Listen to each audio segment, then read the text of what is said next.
Hi, everybody. In honor of Agatha All Along, episode 7, I've asked EvilJeff to give me a tarot reading. But to do so properly, I've asked him to dress up as someone with great psychic power. Evil? Evil, are you there? Yes. It's me. Oh, Hi. it's Jean Grey, but gender bent. Is it? Yes, Eugene? I'm Eugene Grey. Eugene Grey. This is annoying me. Hi, I'm gonna take this off. Hi. Don't I look Hi. young and beautiful? You are so young and beautiful. Eugene Grey is here to give me a proper tarot reading. I'm going to give you a reading from the Thoth deck. I rarely do read tarot cards, everybody. So this is going to be. This is legit. This is not a bit. So what I need you to do is I need you to kind of lay hands on it so that I can get your energies on it. Okay, there we go. All right, so here we are. So we're going to do the reading that they do in Agatha All Along. So first we have you. You're the traveler. And who is the traveler? Strife. Oh, no. Shit. 5 of Wands, Strife. This is about strife. Now, here's the thing. I always ask, Strife, Wands. Wands is fire. And fire is all about ambition or sex. So this is either you're having trouble getting it up or you don't know what you want to do in your career next. Wow. Okay. So this is What about this a little is from about. column A and a little from column B? Okay, here we go. What's missing? Oh, shit. Here's what's missing. Change. You have the 2 of discs. Discs is all about money in the body. Change. So the thing that's missing is you have an idea of like what you want to do with this strife of how you want to fix this, but the idea of money, that's the missing ingredient. Interesting. So it feels like I'm going to become a sex worker. But let's keep going. The path behind science. The 6 of swords. Swords, air. This is all up in your mind. Behind you used to have an equation for everything. You have a strict thought out how your whole entire life should go. But that's in the end. Now everything's chaos and strife. Ooh. Oh, what's the path ahead, though? Ooh, the path ahead. The Ace of Cups. The Ace of Cups, the water sign, the quintessential sign of water. Okay. And that's love. That's love and emotion. So what's coming is emotional fulfillment. So you might be struggling with ambition and sex. You might be feeling like thinking everything out isn't working, but it doesn't matter because you're going to be emotionally fulfilled in the future. Okay. But there's an obstacle. What is the obstacle? Sorrow. Ooh. This is a sword card, so it means up in your head. So your brain is going to look at all of these things that are happening, and you stop doing the science-y, trying to figure everything out, and you're just kind of going with the flow and doing what makes you happy, but that makes your brain think that you're sad. So don't listen to your brain. And then the windfall. Who's going to help you? This is the Knight of Discs. Ooh. The Knight of Discs. The Knight of Discs is an ambitious man with money. So it means there is going to be an ambitious man with money that's going to make you an offer, and you're going to need to take it. And then what's the final destination? The destination. And then the final destination is love. Oh! Love. So all of the journey that you're on right now, even though it's filled with strife and sorrow, you still have love. That's all that really matters. Oh my God, it ended in happy. I don't know what I was going to do if it just had like, disappointment or the Hanged Man or something really depressing. Well, so that's good. Thank you. Okay, this Yay. feels good. This feels a little accurate. Yeah, Jean Grey told you everything's going to be fine. Thank you, Jean. All right, let's start the show.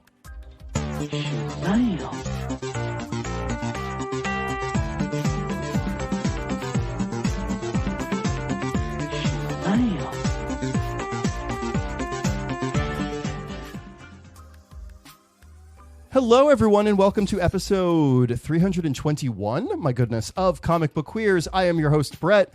I have a path ahead of me filled with strife, money problems, rich old men, and love. And this is EvilJeff. Hi, Evil. I'm sorry, it's Hi. Eugene Grey. Eugene Gray. Hi, I wore this for my Halloween costume last night, so I had to wear it today as well. Right. So you were going as Eugene Gray, and wasn't your husband going as Emmett Frost? Emmett Frost. I will be posting pictures shortly. Please do. We'll post it on our Insta. How about that? Yes. Okay. I just need to touch them up to make sure I don't look old. Yeah. No, you look great. You look great. Hi, everybody. I was just okay. Hi. Hi. To say this hair. This is what my hair used to look like when I was in high school. And God, you look so much better with this wig on. It's freaking me out. Seeing yeah. Okay, you could take it off. I got to put my Halloween costume on. Hold on. No, it's too late. No. Let's do the whole episode with me looking young. Okay. What? Can you still hear me okay with this on? It's a little muffled, but I love it. I'm wearing a classic Wolfman mask, everyone. I love it. My favorite costume I saw last night is someone. You've seen the Halloween Peanuts episode, the Charlie Brown. It's the Great Pumpkin. It's the Great Pumpkin, Charlie Brown. Yes, one of them dressed up as Charlie Brown, the thing with all of the holes in it. Oh, I got a rock. And then the other one dressed up, I think it was Lucy, where it was the ghost, but with the witch mask. Ooh, and they recreated the witch mask, and I was like, "This is brilliant." That's iconic. I love Halloween. I love Halloween. I'm like, oh, you know what I got to do? Jeff and I, we got to see, my husband, not this Jeff, we got to see Reeve Carney do a one-man Rocky Horror in this intimate cabaret space. Reeve Carney was the original male lead in Hadestown. But when Fox did the Rocky Horror musical live with Laverne Cox as Frankenfurter, Reeve Carney was Riff Raff. Reeve Carney was good. That's right. Laverne Cox was not good in that. Not great. Yeah. And Reeve Carney, also another Broadway thing relevant to the show, he was Peter Parker in Spider-Man Turn Off the Dark. He was Spider-Man. Oh, right. Oh, okay. That sounds amazing. I remember it was incredible. Peaches was touring around doing a one-woman Jesus Christ Superstar that I was trying to see. But so that was it. Was he doing any costume changes, like pulling a wig off and taking he had it off, like cute little pieces he would put on. He also had like a little soundboard where he would play like parts of the narrator's dialogue, and he would lip sync along to segue into the next number. Did he just do the songs? Cute. Or did he just did the songs, but he did do the lip syncing. But it was it was a cabaret, so he just did the songs. But he is because I wanted to see him redo the like. Remember where he fucks Brad and then fucks Janet and then fucks Brad? It's like the same dialogue. That would be like funny as one person. Yeah, I do remember because I was Brad once in a Chicago production of Rocky Horror.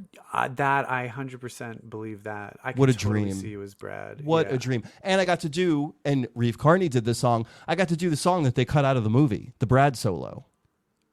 Once in a while, there'll be no more sun. All right, that's the one thing I still need to try and get Joe. I think because Joe hates Rocky Horror. No, he just has to watch it and understand that it's. And I just feel like if I can just sit him down and have him like watch it, because I just think the songs are undeniably good. The songs are undeniably great, and you know what? Yeah. Like he'll get it. Like seeing it as an adult. Where you get it, you get what it's spoofing, you get how steeped in the 50s it is. Yeah. I think he'll see it in a new light in his. But I also am someone where I have a movie that I've always been bored by, and I never got into the music that every gay loves. What? Hedwig and the Angry Inch. Oh, 6 inches forward. Yeah. I never got into the music to that. It's good. Get into it. Do you actively not like it, or are you just like meh? I don't care about it. It's just meh. Like when I watch it, everyone's like, "Oh," and I'm like, "This is just like it's not." I never have the desire to like listen to it. Like I want to listen to that music. Where Rocky Horror. There's days where I'm just driving my car and I'm like, I'm just gonna put on Rocky Horror and sing along to every fucking song. Oh my god. Do you know what? I think that was when I was happiest in life. Was when I was running around a stage in my underwear, like when I was doing like the floor show as Brad Majors in heels and makeup and a lingerie.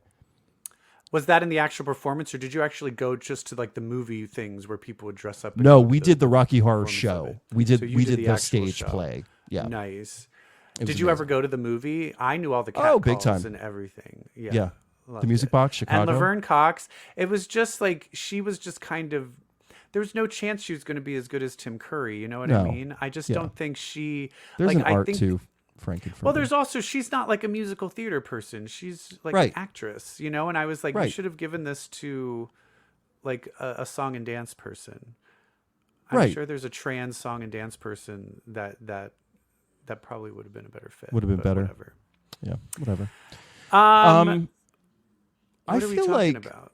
I feel like we need to. There's been a lot of brouhaha with the MCU and release dates and whatnot. Movies getting cut. I think we should talk about it a little bit because I've got some feelings. Okay, were you like got feelings? Yes, I was.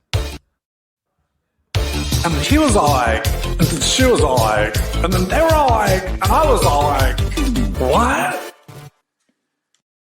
See, now that we both know how to hit the buttons, We both press the button at the same time and cancel it out. But we have a very good sense of timing, though. That means that you and I, we want to hit the same button at the same time. So that's good. So I was all like, what the fuck is going on with the MCU? And like, what? Okay, so we've got Is this real? I see shit like this and I don't know if it's real anymore because so many people make fake ones. Yeah, so this doesn't have dates attached to it, this graphic that we're putting up, but it just has a lot of the titles. Right? This is old. Everything is old. Okay. Everything is old online, but I believe that we've got the latest dates and information because basically the way I'm understanding it is like the things that are done are almost done. Like we're going to move forward with that. But I think there's a lot of other stuff like Blade that they're kind of clearing out of the way to get the multiverse saga wrapped already and just focus on getting it done and getting it done well. So it feels like they're scaling back on projects that aren't directly tied to Avengers Secret Wars, if that makes sense. Yeah. But we've got some dates that we want to check back in with. Okay. And just make sure like everyone understands when stuff's coming out. All that good stuff. Do you have a slide of it? I do. I don't have a slide because it's just I've got a list of dates. Oh, okay. Give me. Okay, so the first one is February 14th is going to be our next Marvel thing, and that's going to be Captain America 4. How are we feeling about Captain America 4? Are we hearing anything, my dear? Am I hearing anything about whether it's anything? I just saw You're that in one. LA. I just saw that one trailer. I haven't heard anything about the production or anything going on with it. But just from the trailer, it just looks like it doesn't look like anything bold or exciting to me. I hear it's awful. There's been some screenings. I don't want to believe it's awful, but I'm hearing it's awful. Yeah. Well, I don't know. Harrison Ford, Red Hulking out. I don't know. That's just not enough for me. Yeah. That's not enough for me to care. What's the next one? What's the next date? I will say also that the guy that I wanted to play either Xavier or Magneto in the MCU is playing some like low rent villain instead in Cap 4. I'm like, all right, well, yeah. So much for Giancarlo Esposito. The next one is Thunderbolts. After that, May 2nd, 2025. I'm feeling that one's going to be a little fun. That feels exciting. It just has so many people that I like in it that I'm just like, hopefully it won't fuck it up because there's just a lot of good people in it. I feel like you can't go wrong with Florence Pugh and Sebastian Stan. Yeah. After that, we'll have, before that, we'll have Daredevil Born Again, March. The TV show, though. The TV show. Okay. The TV show. I never got into the TV show. So yeah. I'll watch this, but there probably will be like a reveal of like, look, there's this thing from this first series and I won't remember it. I watched Jessica Jones, but I did not watch Iron Fist. I didn't watch Daredevil, and I didn't watch Luke Cage, and then I didn't watch Defenders. I'll run it down for you. Defenders, not good. I don't know what happened there. Really not good. Iron Fist, I never watched season 1 because everyone was attacking it so hard. However, I did watch season 2 and I liked it. Daredevil, it is a slog. It does get boring, but there are some iconic moments. I can't really say which season I think is the best, but the one with Bullseye, that's a hot, hot man. That guy who plays Bullseye. That's a really hot man. And then I think that's season 3. And Luke Cage, one of my favorite things the MCU ever did. One of my favorite things Marvel ever did. Oh, good. I'm And obsessed with Jessica Luke Jones. Cage. Jessica Jones is great. Jessica Jones is great. I actually think out of all of them, my favorite is actually Luke Cage. You're talking to a real weird one here. All right. Maybe because I live in Harlem. Weird. I mean, I didn't But see it, so I can't tell you whether or not you're wrong. Or not. I like it more than Daredevil. Nice. Okay. All right. All right. So And then after what's Thunderbolts, next? we've got Fantastic Four: The First Steps in July 25. Okay. I just saw Quiet Place Day 1. Do you know what the connection is to Fantastic Four? Joseph Quinn. Oh, it's the Johnny Storm, isn't it? Yeah, I think he's great.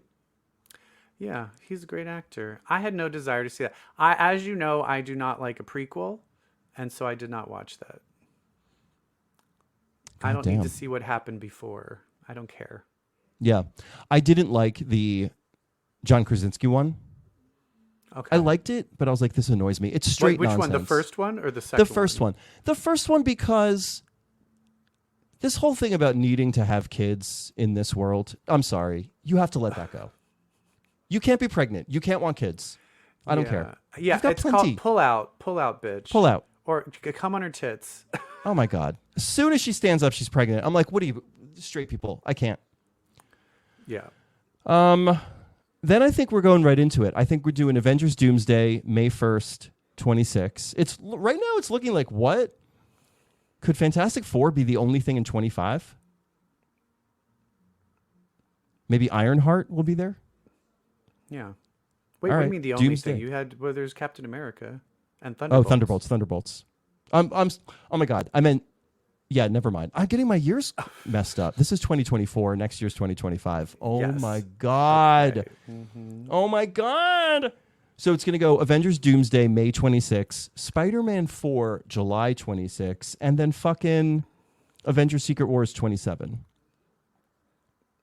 Still no No X-Men. Blade, no Shang-Chi, no Armor Wars, no Wonder Man. No X-Men. Why? No X-Men.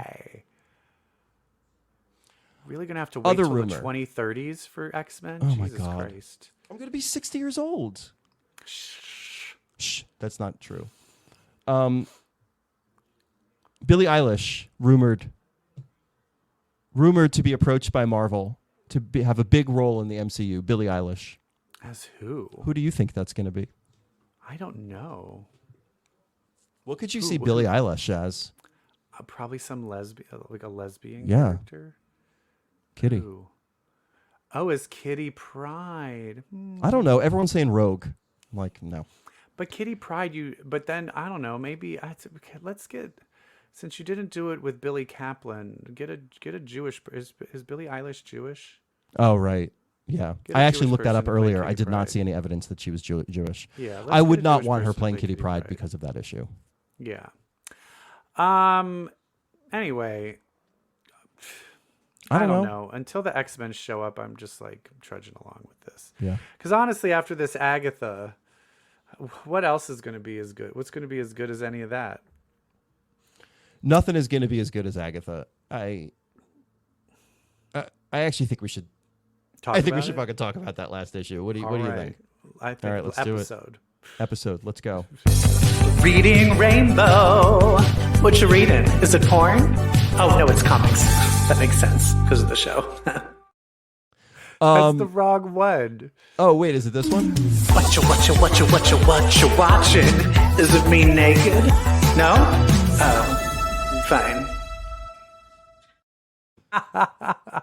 We're not reading Agatha All Along. We are watching Agatha All Along. We are watching. Although I'm reading it because I keep the captions on, so I don't miss a thing. Oh shit! What did we think of this episode? So, Well, I mean, this was the best episode of the season. I mean, this is the episode I that think- made me say out loud, if they stick the landing on this show, I think this is my new number one. I mean, it's pretty much. I don't know yet if it's going to beat WandaVision for me, but it's definitely, at least like for me, right up there with it. I mean, it's so fucking good. Yeah. My question is, my brother-in-law actually dressed as Billy as Maleficent for Halloween last night. That was so quick. So I had to do his makeup. I there is concerns I have though. Okay. What do you? Before we talk about the actual episode, I just want to talk about overall concerns. Part of me feels that this is leading to Agatha sacrificing herself to save Billy and redeem herself so that she can then be with Rio in the afterlife, which also makes me feel maybe Jennifer Kale is going to bite it. And I just don't like the idea of a show centered about women, female witches. They all die so that the one male character can live. That kind of, I don't know, that puts a bad taste in my mouth. So I really don't want Agatha to die. I don't want her to die. I think it will end up like kind of, I don't know if I'll like that. What do you think? I think that's a valid concern. I wouldn't like it either if she were to sacrifice herself at the end. I don't think they would do that. I think they've got such a good thing in Catherine Hahn as this character. Maybe she'll sacrifice herself and Rio will be like, I don't need these bodies, and she gives everybody back, and then everybody comes back to life. That's more where I'm living. I'll like it. She could do the sacrifice if then we have like Aroma from Outback X-Men brings them all back to life after their big sacrifice. One of our characters is Death herself. Yes, so these resurrections revealed. are absolutely possible. Yes. And Rio is part of the coven. You know, she may be the original Green Witch or the embodiment of death, and we'll get there when we talk about it. But she's also part of the coven. You know, she's in the drawing of the coven on the tarot card at the end of the episode. She is part of the reading about the coven. So it's interesting, you know? Like, All right, where do we begin with this?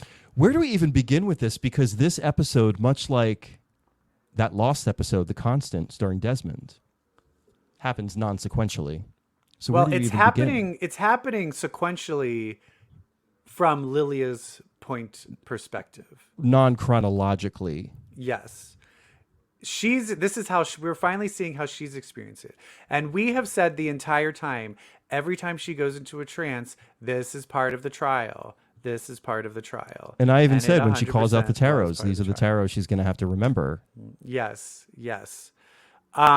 So clearly we were right and we're amazing. And, but fucking Patti LuPone, I was not a huge Patti LuPone fan before the show. And then I'm like, I'm liking her. But after this episode, I was like, the bitch fucking served it. I mean, like, are you kidding me? She's so if you would have gone back and cut to me, I'm 11 years old. I'm in my bedroom. I'm doing two things at any given time.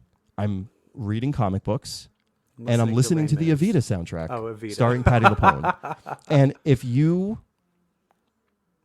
I wish I could go back in time and just like tell my 11-year-old self, like, hey, it's all going to be okay.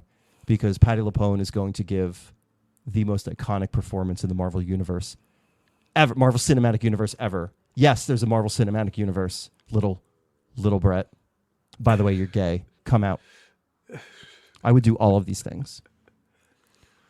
I can't believe we live in a world where Patti LuPone turned in one of the most iconic, beloved performances in the MCU.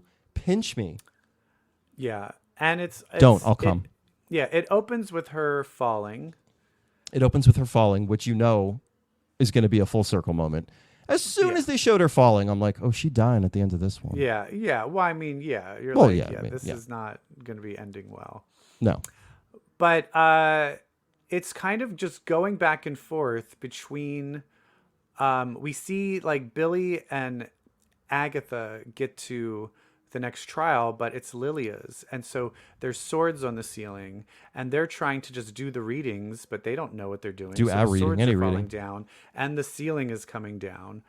But then we see Jennifer and Lilia are like, they were sunken into the mud by Billy and they're now in the dark caves walking. And Jennifer is kind of like, the teen is Billy Maximoff. And she's like, what? How do you know that? And she's like, bitch, you told me and you told me you would forget. And we just slowly start going through Lilia going back and forth throughout all of these times. And the one that you also predicted too is we also see that split up one where it was Alice, don't save Agatha. Don't try to save Agatha. Don't try to save Agatha. Yeah, she sees Alice in kind of a flashback in one of her getting unstuck in time moments and then delivers that message. It gets broken up throughout time, and then we see it in those past moments. The way they strung together her past outbursts was just incredible. Yeah, it's so fucking... It's not... It's like... It's complicated in its simplicity. It worked so well of just seeing her being kooky, but it then just connected back so smartly. It's just... And the they crazy do it thing so masterfully. They do it so masterfully. And yeah. Like when she's approached to be in the coven, she does that crazy thing and they're screaming. all like, okay. But you don't realize it's like her, like she knows. She's already on the trial. Like she's already on the trial experiencing that. It's just so, it's so heartbreaking. Also of like that she does all of this for everybody. And she's so anti-witch stereotypes because her whole coven was murdered. So she doesn't want to like be out and proud as a witch, and she's missed, and she doesn't have a coven because of this, but she's missed it, and all she just wants is some happiness, and she saves everybody, and she is the good witch. As you can see, when she finally does get there, she becomes Glenda, the good fucking witch. And it's just sad that she doesn't get any happiness. She doesn't get any happiness. She does though, because she dies. She dies happy because that's what this was all about. This was all about. But she gets happiness for like 15 fucking seconds. I know. Well, but she realizes that you can't look at her life that way. There is no like, and at the end, I realized I had friends. No, I mean, it's part of, there's no end for her. It's very cyclical. Yeah. There's happiness in that. What I wanted to say about bringing us into the outbursts, the past moments, stringing them together, they do it so masterfully in that the first one is one we can so easily identify. It's the kooky, wispy one. Like, we remember those words, kooky and wispy.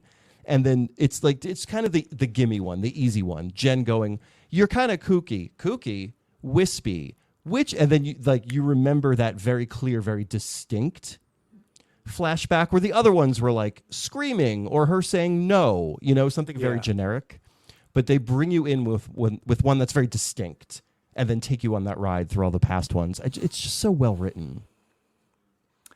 Yeah.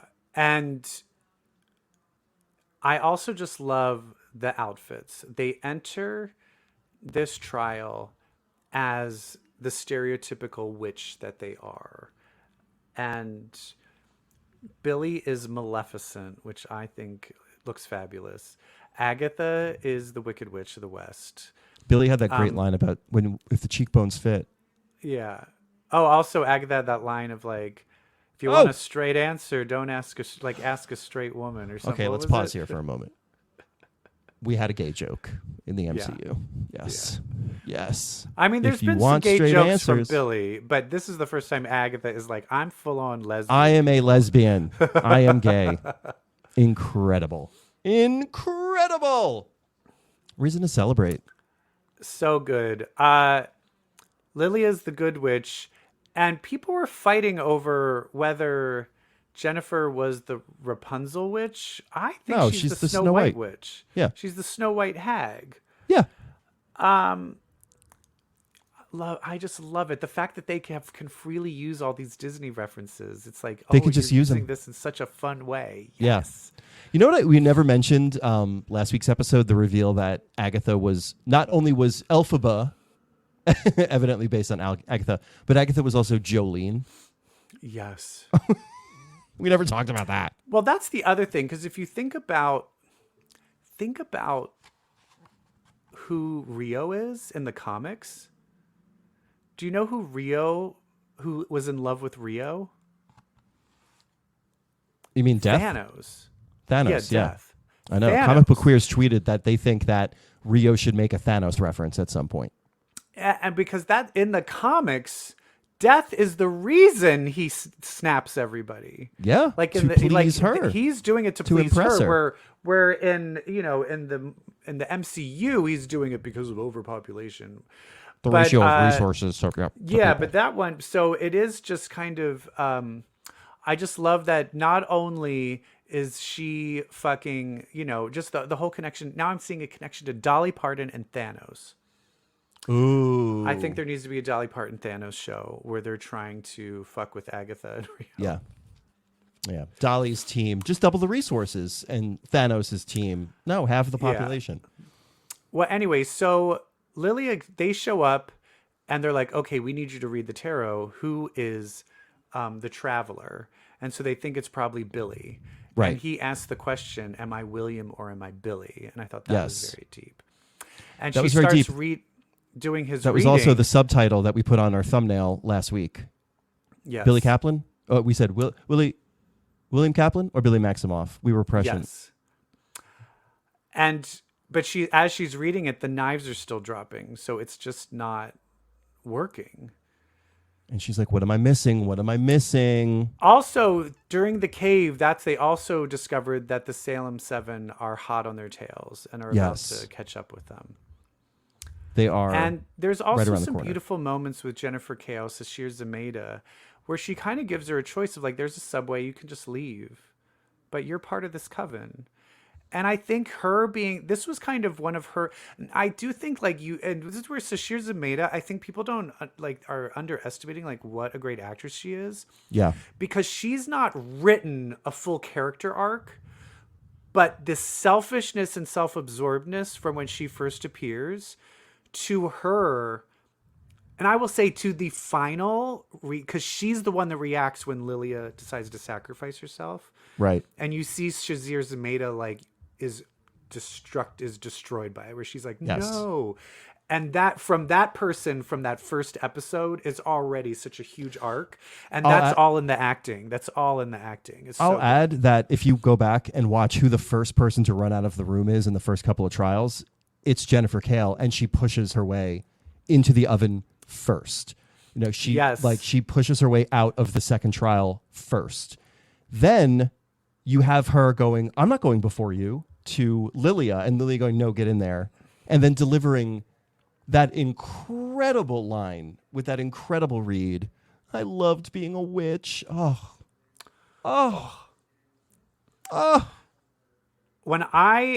This one.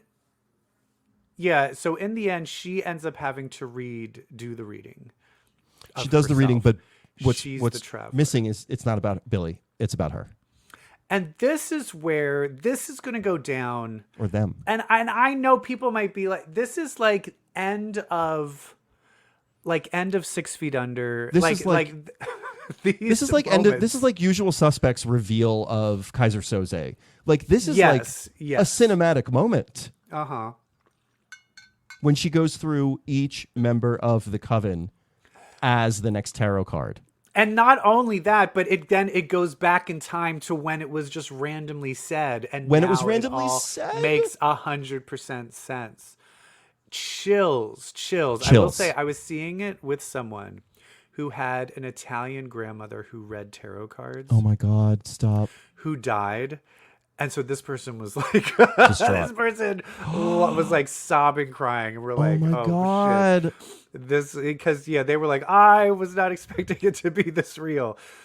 Woof. But yeah, she shows up. When it starts and she's like, I'm the Queen of Cups. And the sequence kicks in. You're like, oh God. And then for her to just like give purpose to each member of the coven, that they form one bigger picture. Listen, that kind of shit will get me every time. Every time. I fucking love it where it all just like came towards in the end, and then the final card was death. I got more emotional with each card. It was Rio. Yeah. Yeah. And like my reaction to the first one being Alice being the path behind, I got emotional. But then when she was like the path ahead, Jennifer, because I wanted elevation for Jennifer Kale ever since I found out she was playing Jennifer Kale. I'm like, do something good with Jennifer Kale. I really hope she survives, and I really hope she gets to have some sort of like offshoot coven or group, or she joins up with Man-Thing and Elsa Bloodstone, something. Yeah, such a good character. And also just throughout this, Agatha is still just cracking jokes and making me laugh the entire time. It just, you're a mensch, Lilia. Now lay down the card. She's so great. And Lilia knows that the Salem 7 is coming. Yeah. And she shuts the door. And once again, we see like the pathway going up.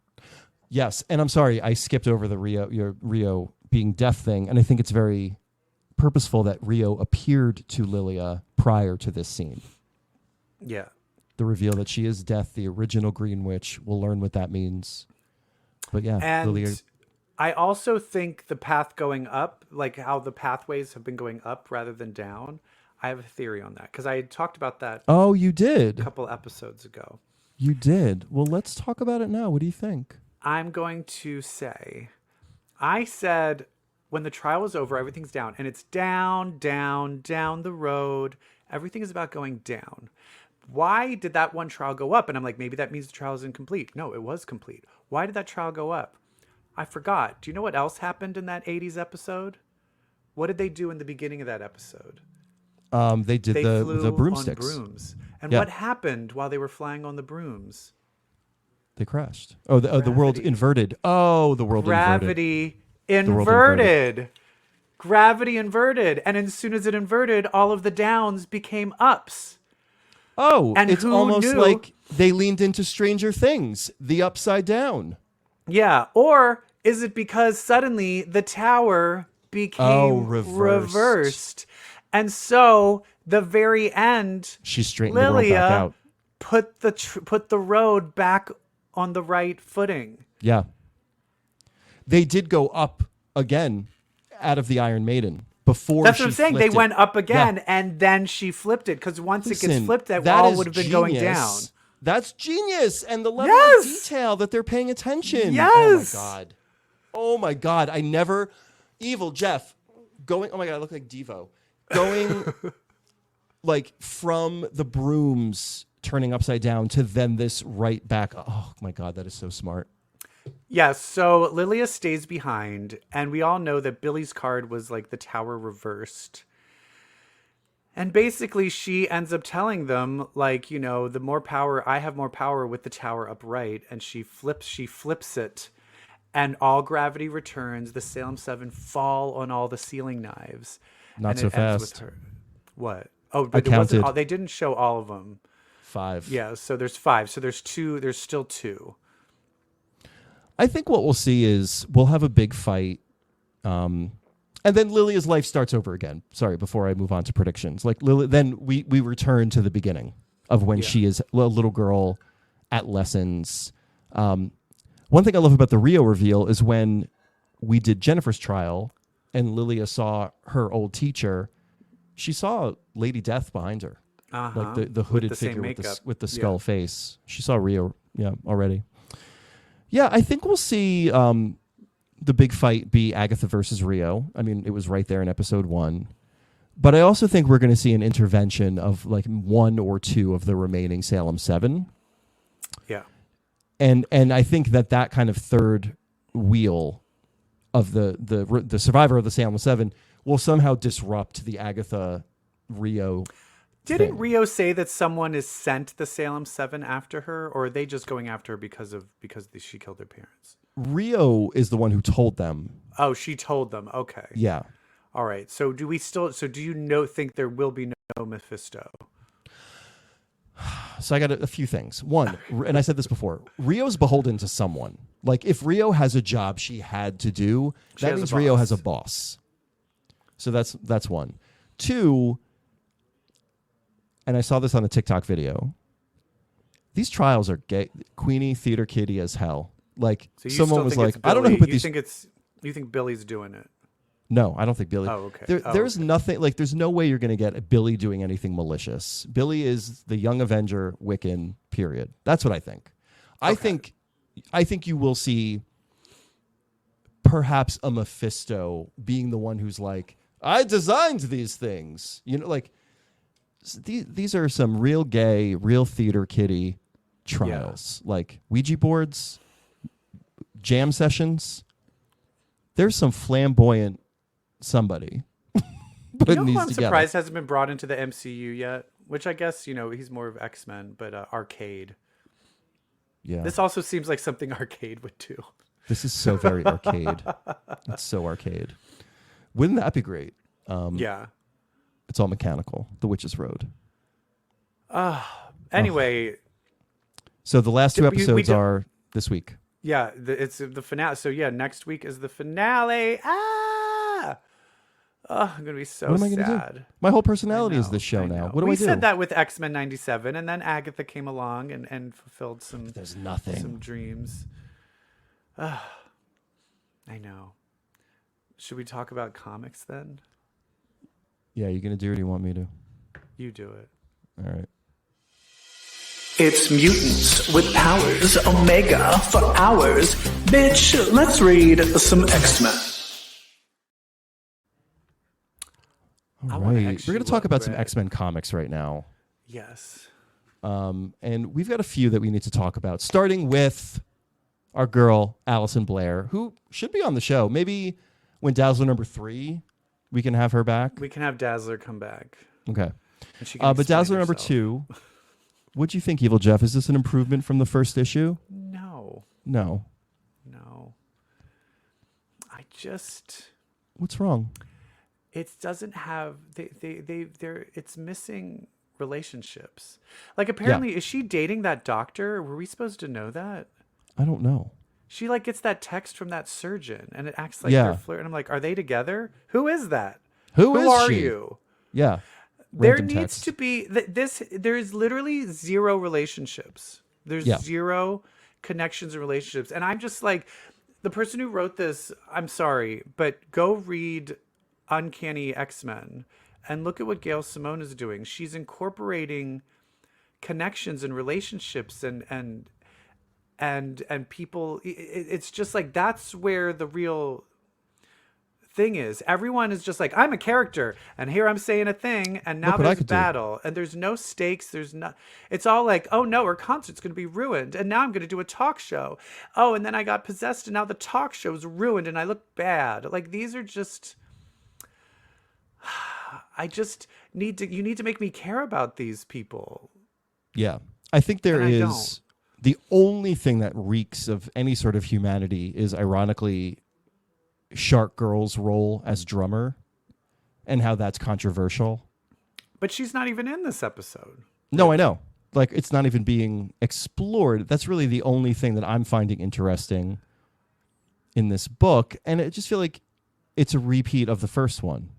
Dazzler's doing a music thing on her tour. It's got to go right, but it goes wrong.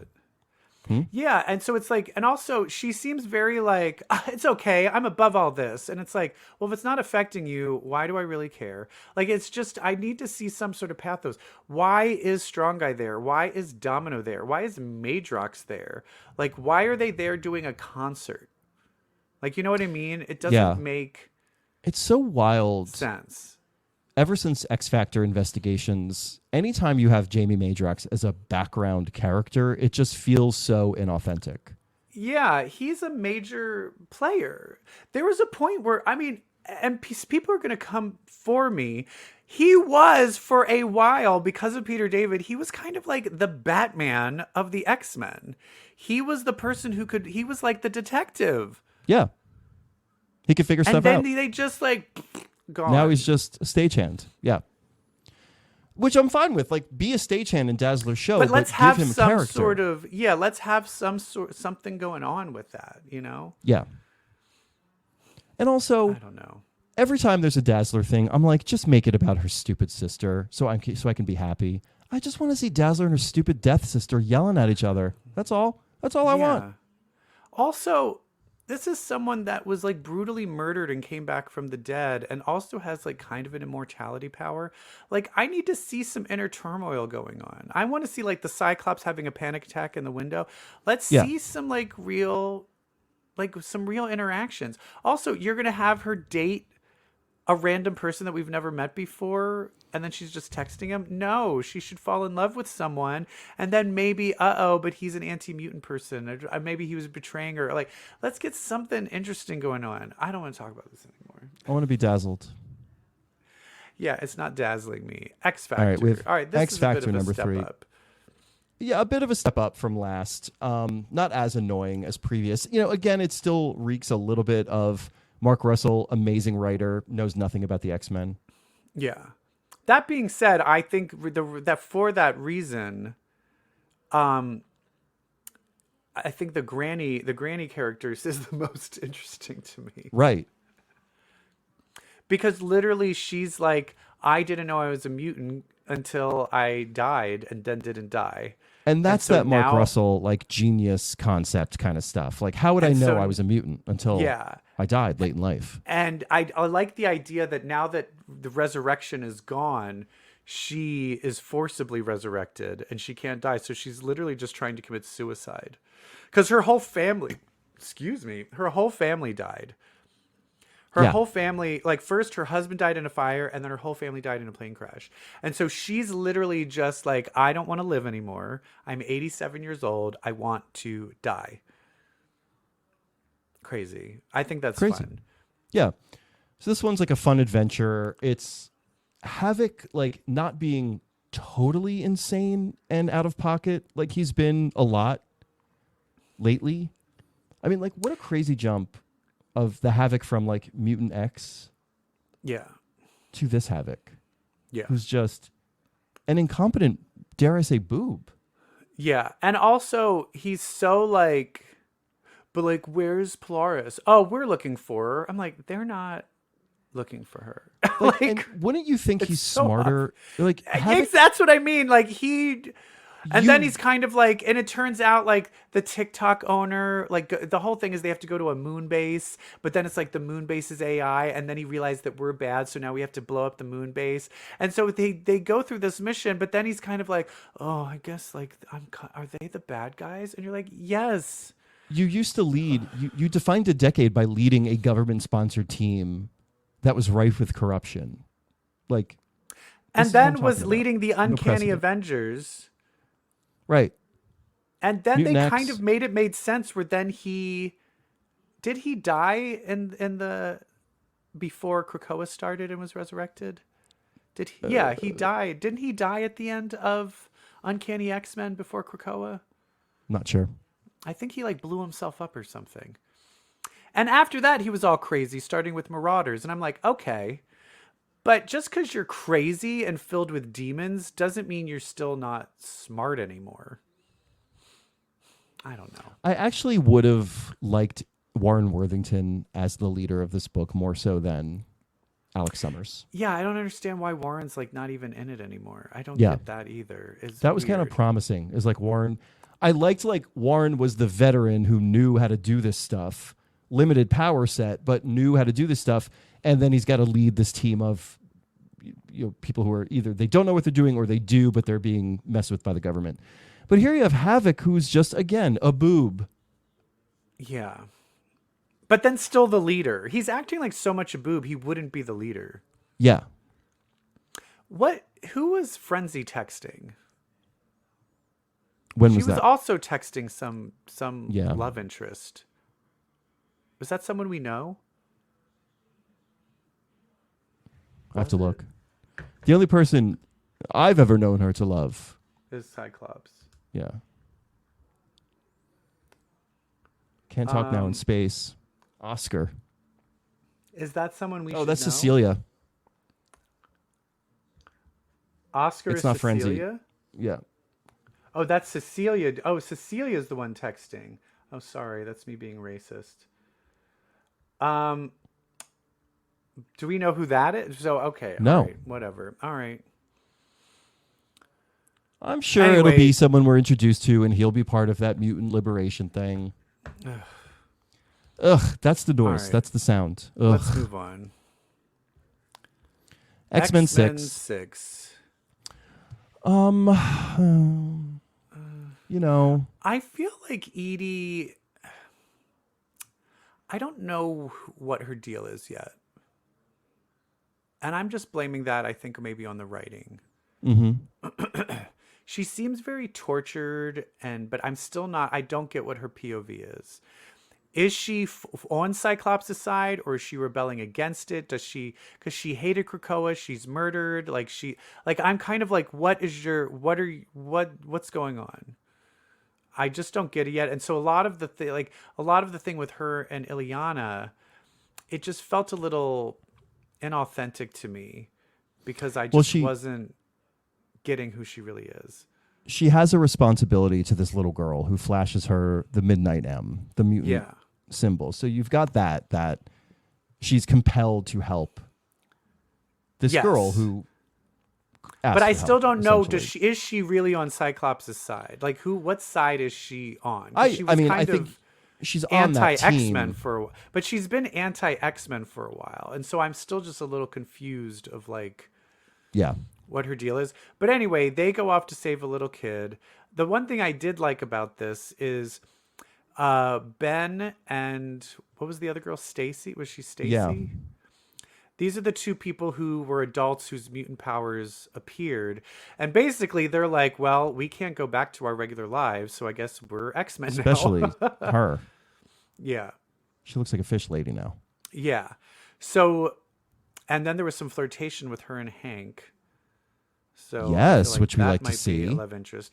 And the thing that I found the most interesting is Hank is already kind of like, they're all like, Hank, why don't you know the answers to this? And he's like, the evil version of me had 20 years of science. Give me a goddamn break. That I don't have. And he's like, I want it, but I also feel like the more I learn, the more I'm going to turn evil. And I'm like, there it is an interesting character development. That's what I want from these comics. Someone being like, I'm behind to help my team, I need to learn, but everything I learn, there might be a point when I learn a certain amount that I'm going to suddenly turn evil and be like, I know too much and only I know the answer and I'm going to destroy everything.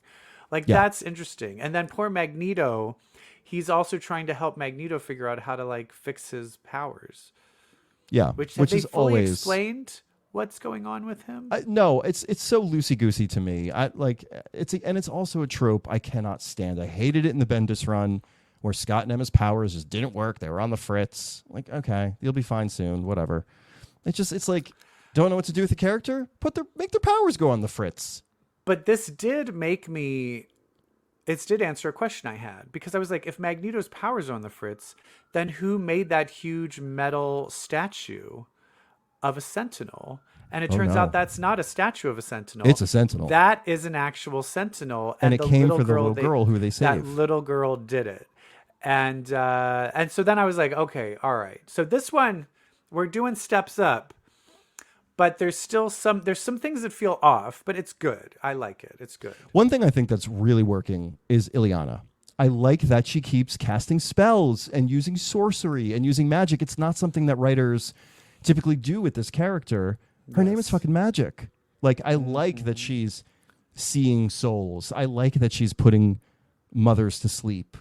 That's and I also I like that whole thing where she was dumb. tell me, but she was also tell me a secret because I need to use your secret to cast I love the that spell. because there's a price, which is great magicking. Wait, and who did she say she had a crush on? She had a crush on Cyclops? No, who did she say she had a crush on?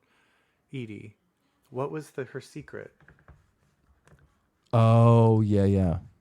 She did have a crush on Cyclops when he was young, when he was on the Champions. But I like when Illyana, who's playing very dumb in this book, especially when she's with Juggernaut, says something, quite intelligent, and then Edie's like, oh, you're actually not as dumb as you and she's as I thought you were. Everybody.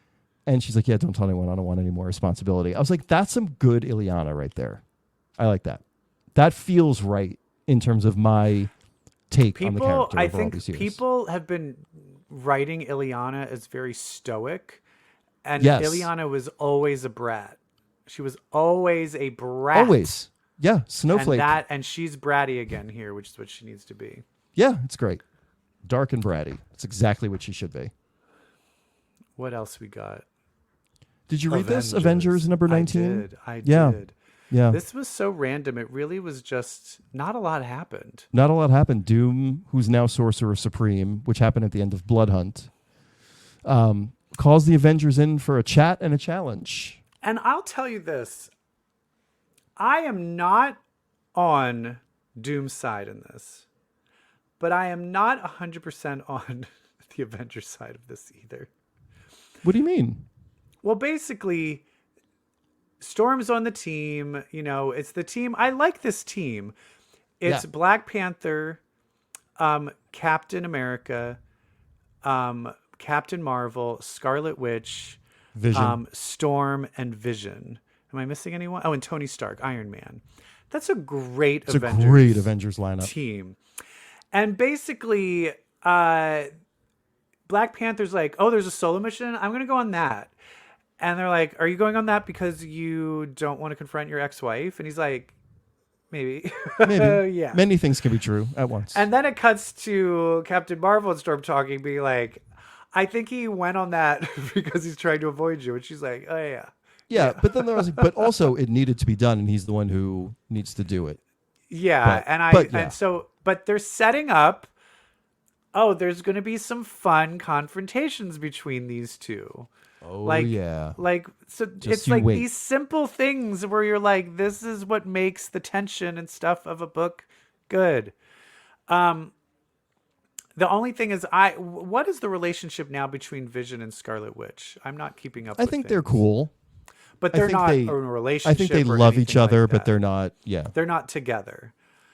Okay, but basically they end up getting called to by Doom, who is now the Sorcerer Supreme. Where is Doctor Strange right now? I'm not keeping up with that either. Do you know? He's you know how not any of Sorcerer this happened? Supreme. He he's sort of not, abdicated it to Doom Okay. by accident during Blood Hunt. Oh, okay. So he's just chilling, trying to figure out how to get it back. Yeah, this comes down to, he says, you're the Avengers. You could literally, just with all of yours combined power sets, you could take over the entire planet. You could take over the entire planet, fix all of its ills. Be benevolent dictators. And be the benevolent dictators. Why are you not doing it? And then Storm starts it off as someone who was like in ruling Mars, being like, it's not that easy. It's not that easy. And this is the thing that I disagree with, because they were like, for us to do this, people will fight back. We would end up having to kill tens of thousands of people to kind of force this peace, and we're not going to do that. And I agree with that. Like, yeah, it's like there's no such thing as. Says. Well, Tony says that, but all of them are like kind of on the same page of like, we can't force people. They into say we don't have the right. They're like, yeah, it's we have not the power. our right, we don't have the right. because there is no such thing as a benevolent dictator. In Correct. the end, absolute power corrupts absolutely. And I agree with all of that. However, they were also like, we're trying to stop when things are going to end this existence. We're here to stop it. To protect But it. part of me was like, I do feel the idea though of, if they live in the world that we live in right now, they could be doing more to stop like They could. misinformation, Right. global warming. Like there's so many things Agriculture. where you're like, yeah, which I think Doom was also hinting at all of those things too. And I'm like, and they're just like, no, we're just going to sit here. And when the world might blow up, then we're going to help. But I'm like, I think maybe you can do more than that. Yeah. But that's just me being, it's a fucking comic book. So, Yeah.